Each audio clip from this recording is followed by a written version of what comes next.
జంతుశాస్త్రంలో అంటే జువాలజీలో ఉండే వివిధ శాఖలు ఏంటో చూద్దాం. టాక్సానమీ వర్గీకరణ శాస్త్రం. టాక్సిస్ అంటే అమరిక, నోమస్ అంటే నియమం. మార్ఫాలజీ స్వరూప శాస్త్రం. మార్ఫోస్ అంటే రూపం, లాగోస్ అంటే అధ్యయనం.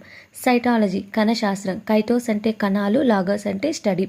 ఫిజియాలజీ శరీర ధర్మశాస్త్రం. ఫైసిస్ అంటే క్రియా విధానం, లాగోస్ అంటే స్టడీ. ఎంబ్రియాలజీ పిండోత్పత్తి శాస్త్రం.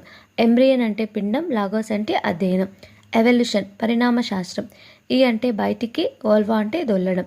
ఇక్కడ దొల్లడం అంటే దొల్లడం అని కాదు, ఒక ప్లేస్ నుంచి ఇంకొక ప్లేస్కి వచ్చినప్పుడు మనకి చేంజ్ అనేది జరుగుతుంది కదా, అలా ఒక జాతి ఒక టైమ్ ఆఫ్ పీరియడ్ నుంచి ఇంకో టైమ్ ఆఫ్ పీరియడ్కి వచ్చినప్పుడు మనకి చేంజ్ అనేది వస్తుంది అని అర్థం.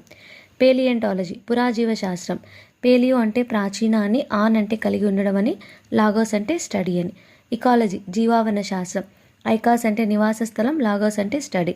జెనెటిక్స్ జన్యుశాస్త్రం.